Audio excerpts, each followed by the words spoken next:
tal? ¿Cómo les va? Hoy vamos a comenzar una serie de vídeos un poco diferentes. Vamos a ver qué lugar ocupamos en el universo y en la realidad, en esta realidad en la que estamos. Si yo le pregunto a ¿usted existe? El solo hecho de estar preguntándole ya me está contestando que sí. Pero usted, ¿cómo sabe que existe? Usted, porque usted tiene conciencia. Entonces, su conciencia cumple con aquella famosa máxima de Renato Descartes. Pienso, luego existo. Me doy cuenta de que existo. Ahora, usted no pone en duda de que todo lo que le rodea existe realmente. Que el planeta existe, que el espacio existe. Y vamos a tratar un tema que tiene que ver con las investigaciones que se proponen con relación a la historia anterior al instante cero, al instante ese en el cual, según la mayoría de los científicos, hubo la gran explosión. Vamos a tratar sobre ese tema. Es una pregunta habitual cuando se habla del origen del universo. Y aunque parezca mentira, esta pregunta no es nueva. Hace cerca de 1600 años la cuestión fue suscitada en el ámbito de la teología o en el ámbito teológico. La pregunta que se planteaba mucha gente en aquel tiempo era: ¿qué estaba haciendo Dios antes de crear los cielos y la tierra? ¿Qué estaba haciendo Dios antes de crear los cielos y la tierra? Es una buena pregunta, se la hicieron muchos. San Agustín respondió a esta pregunta y lo hizo de manera jocosa. San Agustín está diciendo que Dios, antes de hacer los cielos y la tierra, preparaba el infierno para los que hacían este tipo de preguntas. San Agustín fue más lejos y afirmó con sagacidad que no tiene sentido preguntar en qué empleaba Dios su tiempo antes de crear el tiempo. No tiene sentido, según San Agustín, preguntar en qué empleaba Dios el tiempo antes de crear el tiempo. Y aquí paramos. Los científicos dicen que en el momento en que se produce la gran explosión de la singularidad, ocurre que en ese instante se despliega el tiempo y se despliega el espacio. Entonces, ¿qué pasó antes de ese instante inicial? No tiene mucho sentido, porque antes de ese instante inicial, supuestamente, no había tiempo. Pero esto no es un mero juego de palabras. Esto no es un mero juego de palabras, porque nuestra intuición dice que a cada instante le precede otro. A cada instante le precede un instante. Y si hubo un inicio, detrás del inicio hubo alguna otra cosa. Parece absurdo, pero no es absurdo. Por eso En esta serie de vídeos vamos a considerar algunas cosas. Por ejemplo, vamos a tratar el tema que desveló al famoso científico que murió hace poquito. Ese famoso científico que estaba tetrapléjico y estaba con un problema de salud serio desde hacía muchos años. Usted sabe a quién me refiero. Este científico estaba interesado en el tema de los agujeros negros. Y un colaborador de él, un científico colaborador de él, que también está muy interesado en los temas del cerebro y de la mente y de la conciencia, hace unos días supimos que encontraron agujeros negros fantasmas. O sea, encontraron espectros de antiguos agujeros negros de otros universos anteriores. De esto vamos a hablar después. Esto se presentó a la comunidad científica internacional como un gran hallazgo. También vamos a hablar acerca de que los científicos dicen que en la mayoría, en el 35% de los exoplanetas encontrados, existe agua líquida. Vamos a hablar de esto también. Entonces, ¿qué precedía al instante inicial?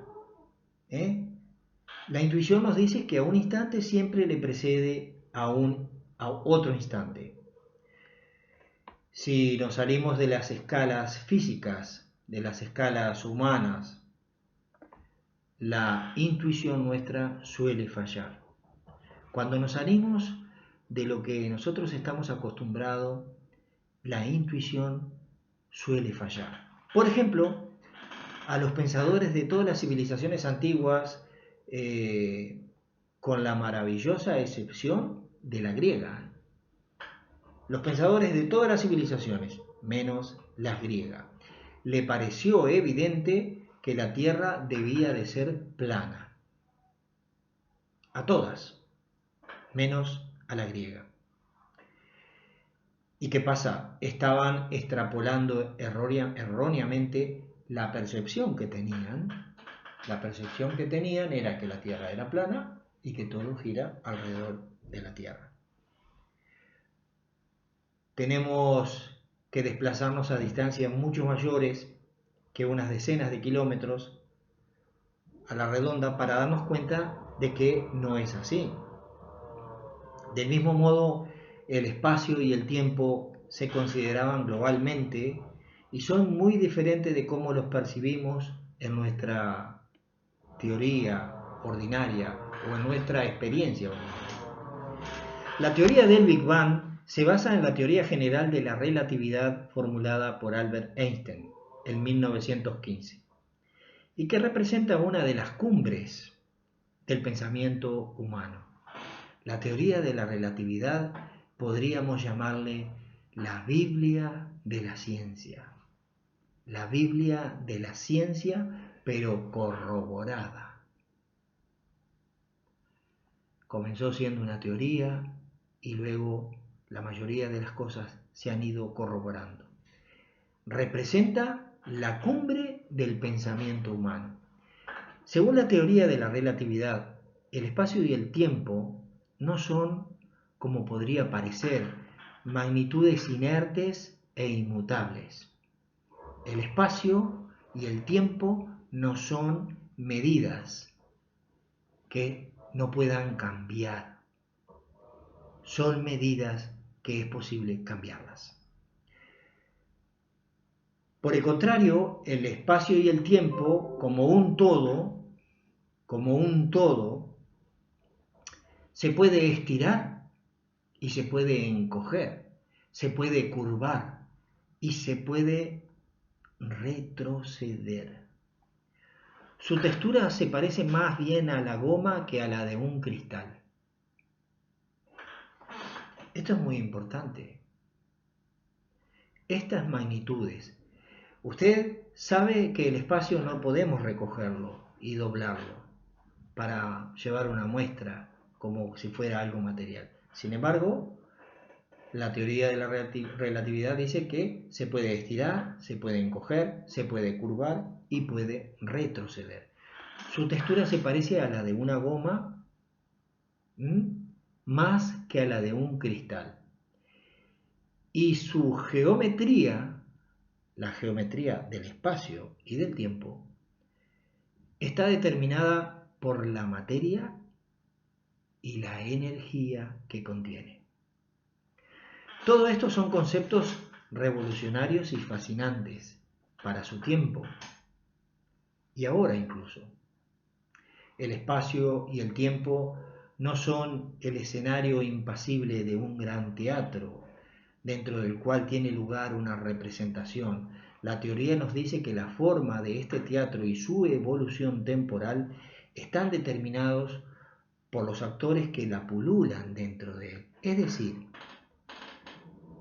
el espacio y el tiempo están determinados por la materia y la energía que componen o pueblan el universo.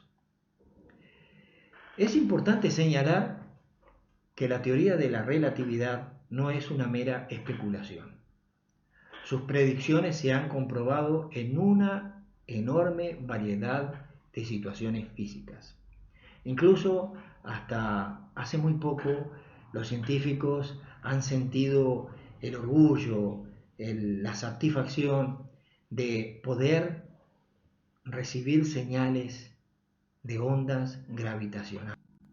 La teoría de la relatividad newtoniana, publicada en 1915, es una teoría de la gravedad que reemplaza a la gravedad newtoniana, aunque coincide numéricamente con ella, con los campos gravitatorios débiles y pequeñas velocidades. La teoría general se reduce a teoría especial en ausencia de campos gravitatorios. Energía es igual a masa por velocidad de la luz al cuadrado. Masa por velocidad de la luz al cuadrado. Esta es la fórmula de la relatividad de Einstein.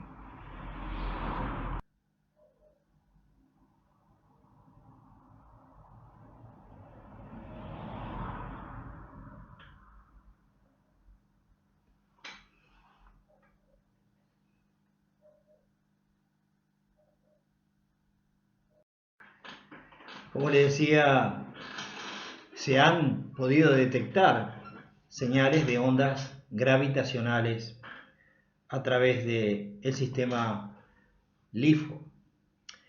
Como es importante subrayar entonces que la teoría de la relatividad no es una mera especulación o una teoría.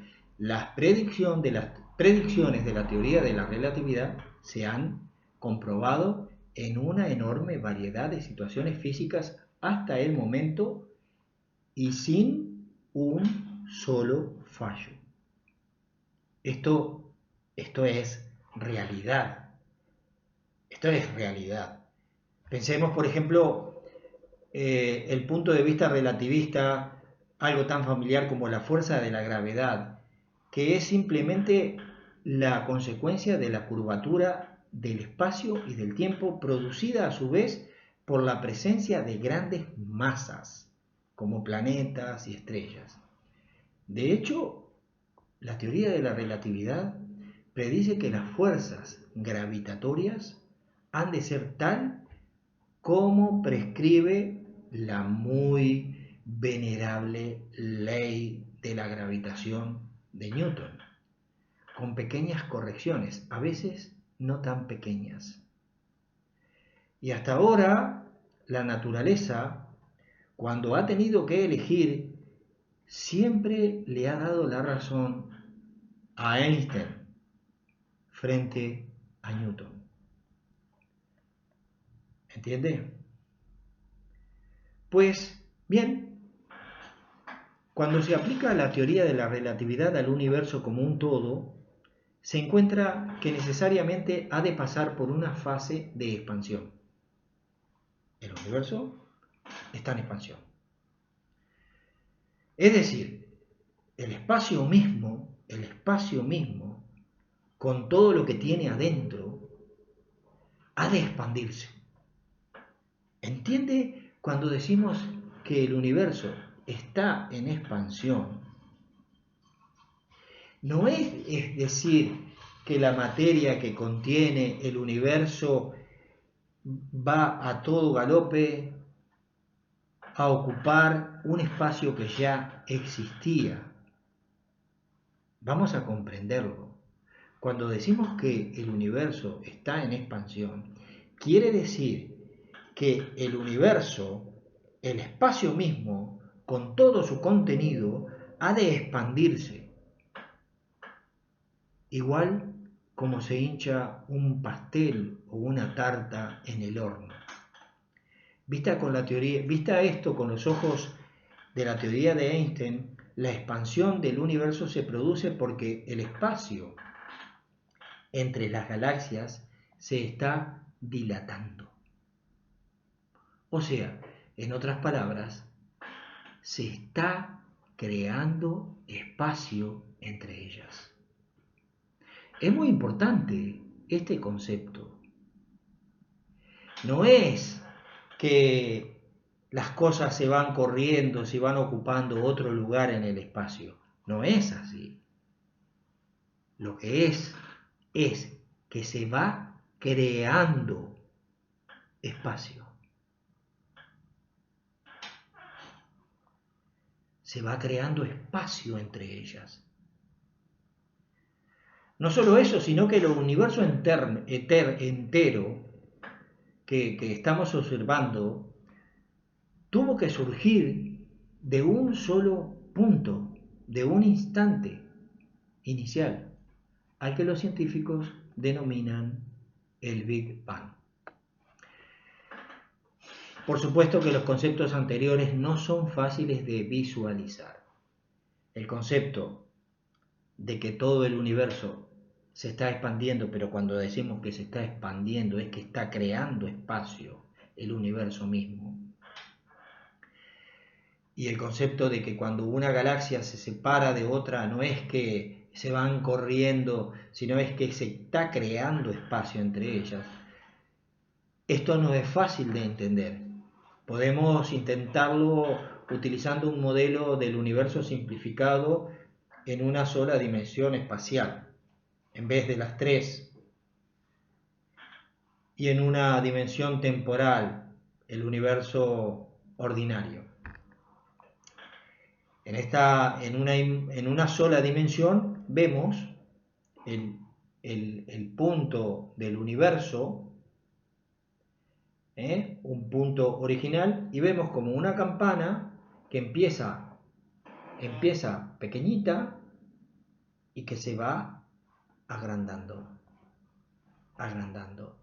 Y este proceso lleva 13.800.000 millones de años. Cada sección de esa campana, parecida a un gigantesco dedal, vamos a decir, quiere decir que el universo avanza hacia arriba. Después les voy a poner una imagen. Sobre esto.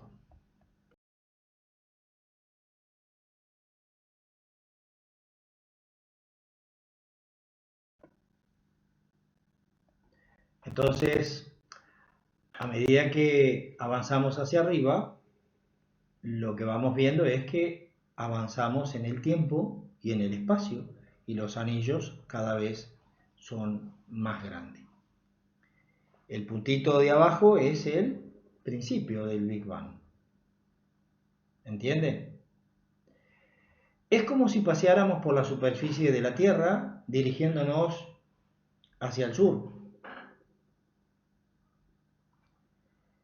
Y en nuestras pequeñas escalas podemos ir caminando en esa dirección de forma indefinida, pero si llegáramos a alcanzar el polo sur terrestre, comprobaríamos que no es posible ir más allá. Si insistimos en continuar nuestro viaje, nos encontraríamos caminando ¿en qué dirección? En dirección norte. Vamos al sur, si seguimos caminando, seguiríamos caminando hacia el norte. En el dibujito que le acabo de poner, la superficie es de 2 dimensiones, representa el espacio y el tiempo, y está inmersa en un espacio de 3 dimensiones. Esto es consecuencia de una limitación de nuestro cerebro para imaginar superficies curvadas. Tenemos que representarlas sumergidas en un espacio tridimensional. Pero matemáticamente no hay ninguna dificultad para formular una superficie o un espacio curvos, sin tener que recurrir a un mundo de otra dimensión, de dimensión mayor. En el ejemplo que acabamos de poner, la superficie en forma de dedal representa el espacio y el tiempo y no tiene por qué estar sumergida en otro espacio de más dimensiones. Es un universo consistente en sí mismo. Por lo tanto, la respuesta a la pregunta ¿qué había antes del Big Bang? Es que nunca hubo un antes del Big Bang. Fin de la historia podría ser. ¿Qué dice usted? Esto no es seguro. Esto no es seguro. Entonces surgen preguntas, surgen incógnitas.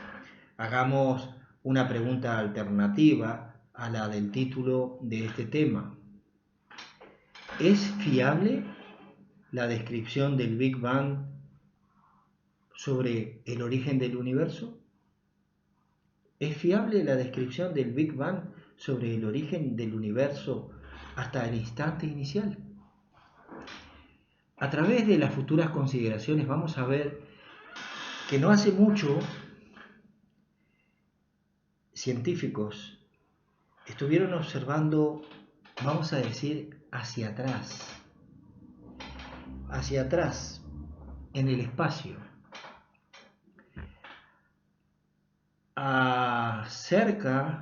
muy cerca de 13.000 años luz para atrás.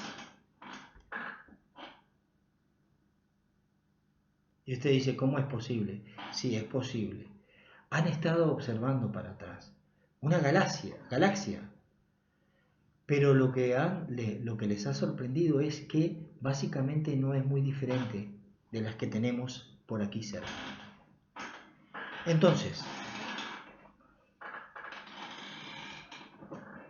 podemos decir que desde un segundo después del Big Bang en adelante, la descripción de la teoría es muy fiable. Es muy fiable un segundo después, pero un segundo para atrás no es fiable. ¿Me entiende? ¿Me entiende por qué?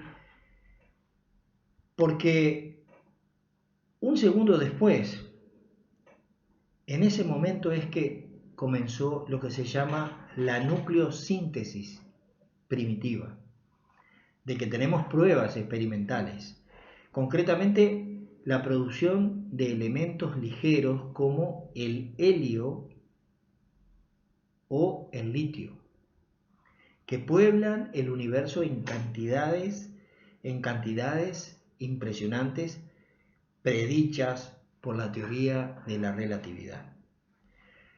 Pero para instantes anteriores hay que pensar que cuanto más reciente era el universo, a mayor temperatura estaba, porque según la teoría del Big Bang, el universo es producto de una explosión.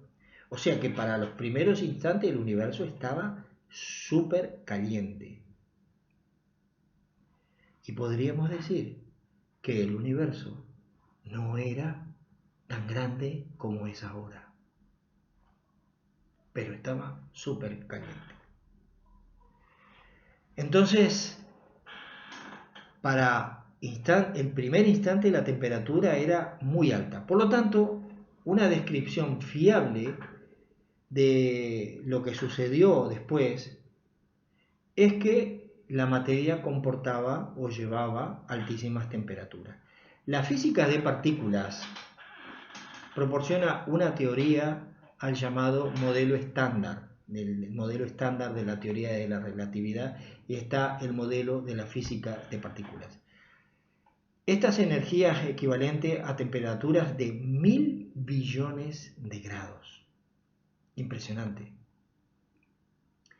Esto corresponde aproximadamente a una 100 millonésima de segundo después del Big Bang.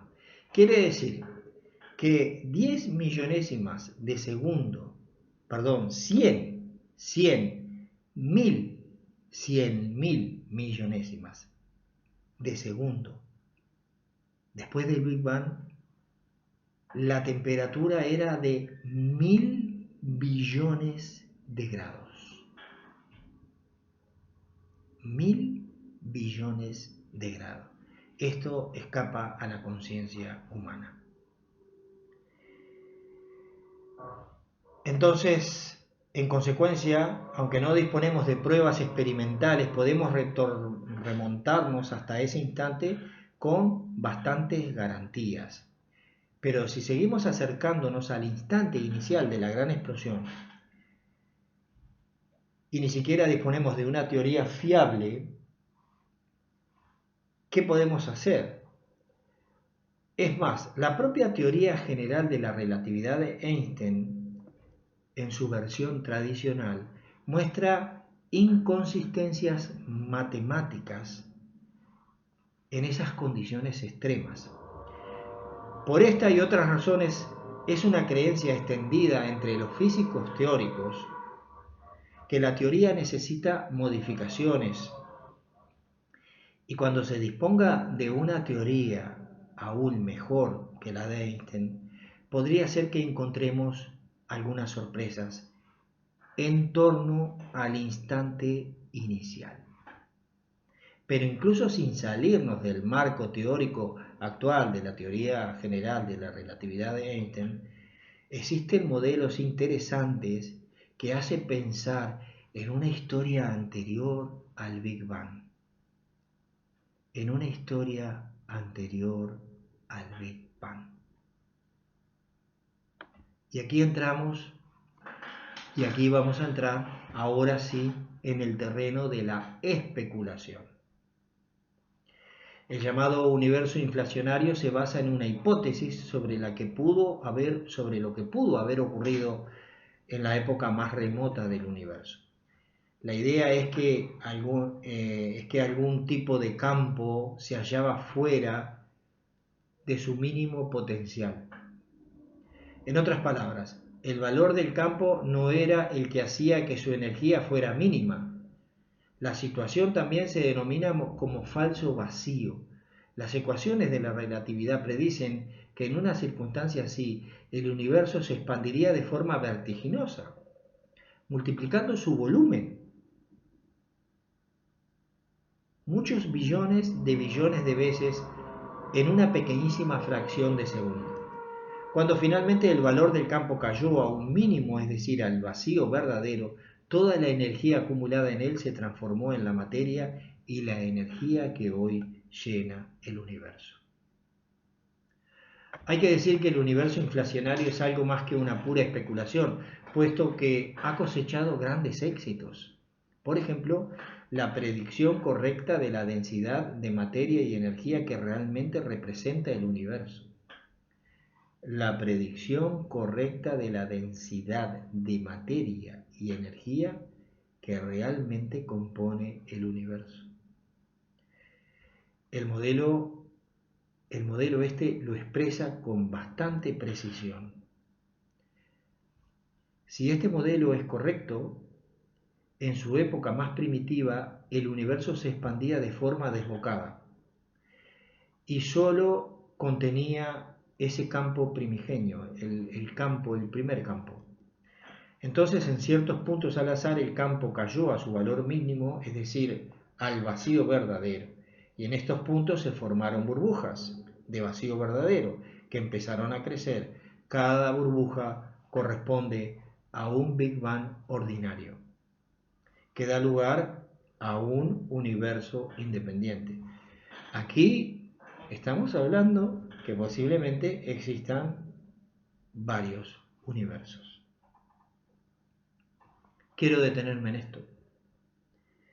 Quiero detenerme en esto porque son muchas las personas que hablan sobre una gran variedad de universos.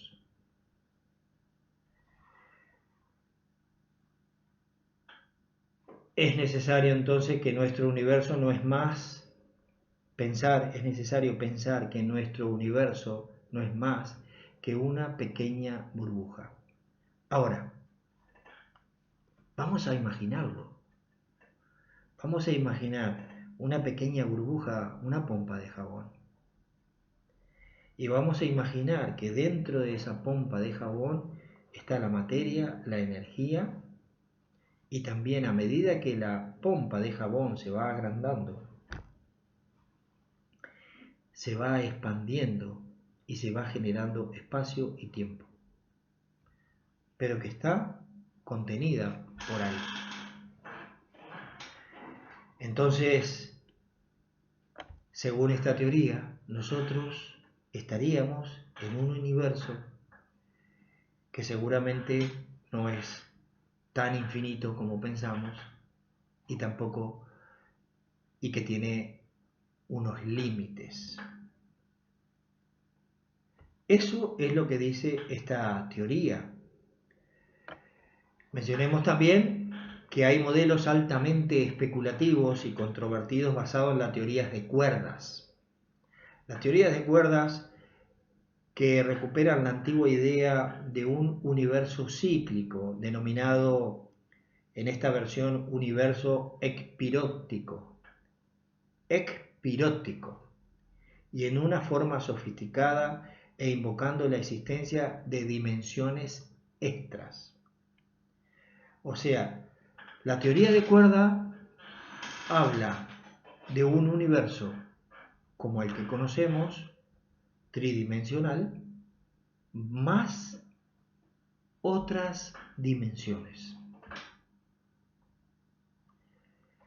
En este modelo que tiene dimensiones extras, y aquí podríamos llegar a lo que dicen las teorías de las compilaciones, que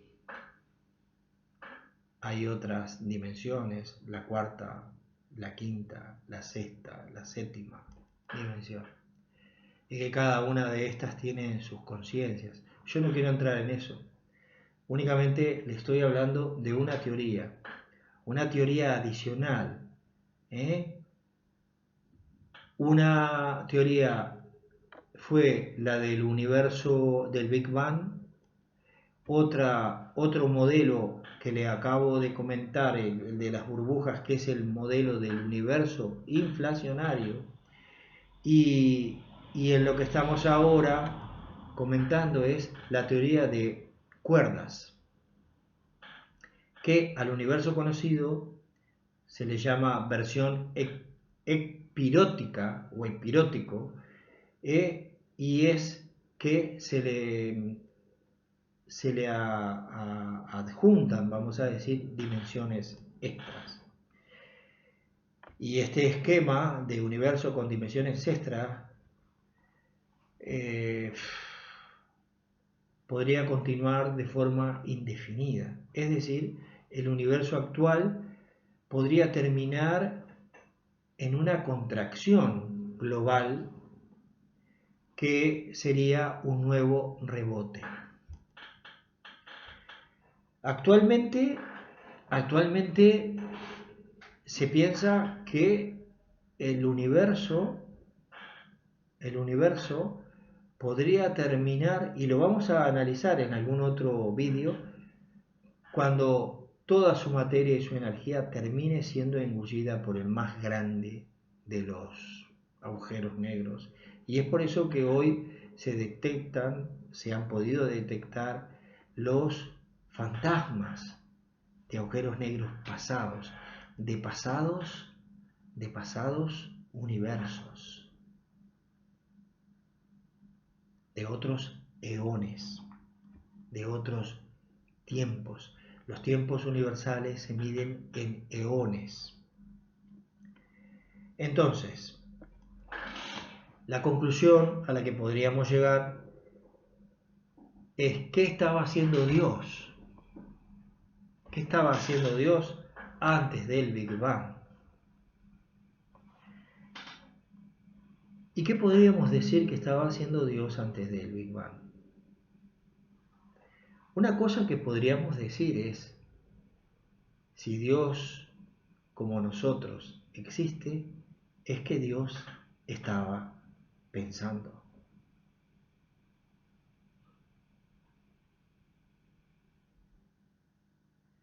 Y si Dios estaba pensando, Dios existe. Después vamos a considerar otras cosas.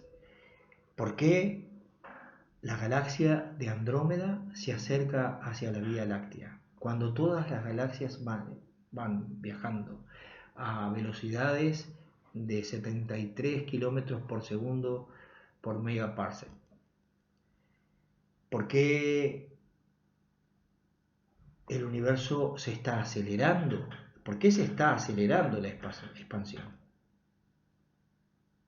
¿Por qué se está acelerando si la razón nos dice que si existe una fuerza inicial y que cuando se provoca eso en el tiempo y en el espacio que se crea, la razón nos dice que la velocidad debería de ir disminuyendo? Sin embargo, está aumentando. Y después hay otra cosa que también vamos a razonar. ¿Por qué este universo, que debería de ser un caos, el universo no es un caos? El universo está relativamente ordenado. Parece una contradicción. Si se originó por una explosión, ¿por qué el universo está relativamente ordenado? También lo vamos a considerar más adelante. ¿Qué objetivo tiene de que hablemos de estas cosas? Porque, mire, estaba hablando yo con mi hija pequeña que tiene 12 años y estábamos conversando sobre el universo o los universos y, y cómo podía ser que terminara un universo y empezara otro, cómo podía ser posible las dimensiones y cómo era posible que en este universo que nosotros conocemos existan infinidades e infinidades e infinidades de sistemas planetarios, algunos y muchos parecidos al nuestro, y donde el 35% de estos planetas tienen agua, pero tienen agua líquida. Y usted y yo sabemos que cuando hay agua y hay luz, si hubiera semillas, habría por lo menos vegetales. Cuando hay agua líquida, agua, no estamos hablando de metano líquido, otros hidrocarburos líquidos como ocurre en algunas lunas, pero agua líquida y luz de una estrella. Por lo menos, si alguna semilla cae en ese lugar, por lo menos habría vegetales. Habría vegetales y sabemos que cuando hay vegetales siempre hay otro tipo de vida. También conocemos casos de algunas lunas que tienen agua, algunas lunas de algunos planetas, no me voy a, a digregar en ese tema, pero contienen agua solidificada, contienen hielo y tienen océanos, algunas lunas. Y también sabemos que nuestro sistema planetario está en un borde de una galaxia. Después vamos a hablar sobre esto, que esta galaxia nuestra, la Vía Láctea, integra un cúmulo de galaxias extraordinariamente grande, pero que no es único. Y entonces vamos a conversar sobre esto, porque hablando yo con mi hija de 12 años, le digo, y hay una razón que nos preocupa. Nos preocupa qué estaba haciendo Dios antes del Big Bang. Nos preocupa como Dios, ya lo hemos dicho en un libro que escribí hace un tiempo, que Dios es el formador del tiempo y del espacio, por lo tanto no está dentro del tiempo y del espacio.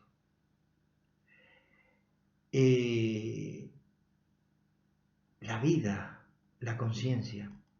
Y sabe, le voy a decir una cosa, algo que me dejó patitieso, me dejó. Y me dice mi hija, papá, ¿y no será como cuando uno se termina un móvil, se terminó el móvil, ya no va a servir y uno lo va a cambiar por uno nuevo, pero uno saca la tarjeta y la pone en el móvil nuevo? ¿Y no será que la vida pasa a través de un sistema parecido, a través de un universo a otro y la conciencia? Bueno, mi hija me dejó pensando sobre este tema, porque seguramente este tema le ha estado preocupando a la humanidad por mucho tiempo. ¿Nos preocupa? Ahora nos están alucinando con cosas extraordinarias, nos están liberando información que desconocíamos. Por ejemplo, para que tenga una idea nada más, el, el hexágono tormentoso de Saturno, que está en el polo norte de Saturno, que dicen que es una tormenta hexagonal. ¿Ha visto usted alguna vez en la naturaleza una tormenta hexagonal? Hemos visto hexágonos en la naturaleza, vemos las celdas de las abejas, vemos distintas cosas de forma hexagonal dentro de la naturaleza. ¿Pero ha visto usted alguna vez un tornado en la Tierra de forma hexagonal? Pues allí no solamente es que ahora vieron que está arriba el hexágono, sino que el hexágono va para abajo. Y eso nos da que pensar. Recientemente nos han sorprendido con la posibilidad de crear un sistema para viajar en el espacio a una velocidad de 60.000 kilómetros por segundo. Usted dice, está loco. No, no estoy loco, está documentado esto. Creando un sistema que viajaría a un 20% de la velocidad de la luz. ¿Y con qué? ¿Impulsado con qué? Con fotones. Con fotones. Con eso que hace posible que usted ahora me esté viendo. Con eso que hace posible que usted esté escuchando. Los fotones. Los fotones. Esos que no se sabe exactamente si son, que se comportan como que si fuera energía pura, se comporta como que es un corpúsculo y que cambia de realidad cuando lo observan. Y que seguramente, dicen los científicos, que tiene escrito todas las realidades y se puede manifestar en todas las realidades. Y usted dice, esto es una locura. Pues no es una locura. No es una locura pensar en estas cosas, tampoco es una locura pensar que no estamos solos en el universo. Sería tonto, es tonto pensar de que somos lo único que hay en el universo. Ni siquiera por probabilidades. Ni siquiera por probabilidades es posible pensar de que estamos solos en el universo. Por eso, cuando a usted le dicen si hay vida en otros lugares o no, usted lo únicamente, mire, no es lo mismo estar informado que tener conocimiento. Hay mucha gente que lee diarios, hay mucha gente que lee revistas y hay mucha gente que lee varios medios de comunicación al mismo día. Yo soy uno de ellos. Yo soy una de esas personas que lee mucho, pero eso no me hace a mí experto en todos los campos. Cuando hablo de un tema, me baso en los científicos y en las personas idóneas que han estudiado el tema. La información en sí no es conocimiento. La información en sí no es conocimiento. Para tener conocimiento hace falta interiorizar la información y reflexionar sobre ella. Eso es conocimiento. Y cuando usted lo puede transmitir y usted lo puede enseñar y usted puede aplicar la información, entonces podríamos llamarle a usted un sabio. Nosotros lo que queremos es que únicamente reflexione en estas cosas. ¿Usted existe? Claro que existe. Yo existo. ¿Y en qué tiempo estamos existiendo? Bueno, estamos existiendo, por lo menos tenemos conciencia de que existimos en este espacio de tiempo y en este lugar. Y el hecho de que hoy día estemos conversando así, porque también piense lo siguiente, hace 60 años andábamos en burros, hace 60 años andábamos en burro y nos comunicábamos con el teléfono a manivela o metíamos el dedo. Hoy día es posible estar en España y estar hablando y mirándose al mismo tiempo en cualquier parte del mundo e incluso no estar pagando llamadas a larga distancia. ¿Cómo es posible esto? ¿Cómo es posible que hayamos tenido este desarrollo tan impresionante en tan poco tiempo? Los saltos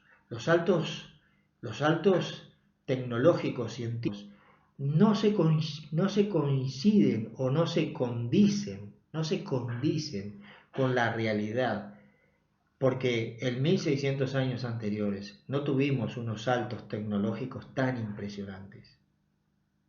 Tampoco tuvimos un salto tecnológico en lo que tiene que ver con materiales que no se rompen, materiales que soportan altas temperaturas, materiales que el agua les resbala, materiales que son capaces de ser micras de fino y tener una resistencia superior a la del acero. Materiales que han sido descubiertos, todo lo hemos descubierto nosotros en 60 años.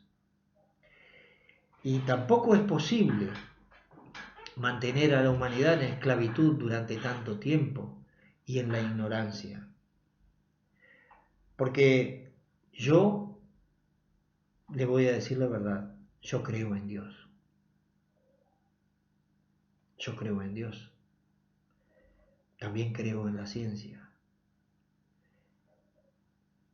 Y me interesan estos temas y por eso los quiero compartir con usted. Porque es preciso reflexionar en el lugar que estamos, en la existencia, en la realidad. ¿Y sabe qué es lo más grandioso de todo esto? Es que pensamos y tenemos conciencia. Tenemos un corto espacio de tiempo de existencia aquí. Sin embargo, vemos que a pesar de todos estos avances tecnológicos y esto, La humanidad está cada vez peor. 820 y pico millones de personas están muriendo de hambre en este momento. La libertad cada vez está más cuestionada en distintos lugares. Estamos luchando contra una organización religiosa que quiere mantener en la Edad Media a las personas. Quiere mantener a las personas en la Edad Media. Quiere limitarles la información, quiere limitarles los accesos a las personas, a la familia, quiere limitarles todo y quiere interpretar la existencia. Estamos luchando contra una organización que quiere interpretar la realidad e interpretar la verdad. La verdad es la realidad y la realidad es la que yo le acabo de decir. La materia, la energía, la conciencia, el avance tecnológico, las comunicaciones, pero sobre todo hay una cosa que escuché en un rap, una cosa que a mí me tocó el corazón. Un rapero, decía una cosa tan extraordinaria como el pan se reparte con las manos, se parte con las manos, pero se reparte con el corazón. Pero no vemos el corazón, no vemos el corazón cuando vemos 820 y pico millones de personas pasando hambre en este momento en el mundo. Cuando vemos la esclavitud y cuando vemos que personas inteligentes están cautivas y no hablan con su padre, no hablan con su madre. Ayer me decía mi madre que la visitó una señora que fue testigo de Jehová en Fray Bentos, de apellido Manzanares, y me decía que se habían ido de los testigos de Jehová los hermanos, 2 o 3 hermanas, hijas de una señora testigo de Jehová. Y le contaba a esta señora, a mi madre, le decía, mi madre nos odia porque dejamos la organización de Dios, nos odia, no las podemos ver, nos detesta. Mi madre no es una persona que se caracterice por ser una persona súper buena, es una persona, pero mi madre me decía, ¿cómo se puede entender? ¿Cómo se puede entender que por una diferencia ideológica una señora odie a sus hijas? Y sí lo podemos entender. Y sí lo podemos entender porque entendemos de que están secuestrados y sus mentes están manejadas y sus mentes no piensan más allá que esa realidad en la que están inmersos. Pero todos estamos inmersos en la misma realidad y tenemos la bendición, la suerte, la aventura o lo que usted quiera llamarles, de que somos personas que estamos existiendo en este momento de la historia humana. Que estamos existiendo en este momento donde, como decía recién, ha habido unos saltos tecnológicos impresionantes, pero también estamos viendo que hay un retroceso en millones de personas en la forma de pensar, en la forma de vivir la vida y en la forma de realmente existir. Y hay una frase que dijo un psicólogo argentino: la existencia, el existir, no admite representantes. El existir no admite representantes. Nadie me va a representar a mí en mi vida. Yo soy el dueño de mi vida y el que la tiene que vivir. Nadie puede operar por mí ni suplantarme en la existencia. Es por eso que queremos hablar sobre todos estos temas. Les mando un abrazo y espero que nos veamos en el próximo.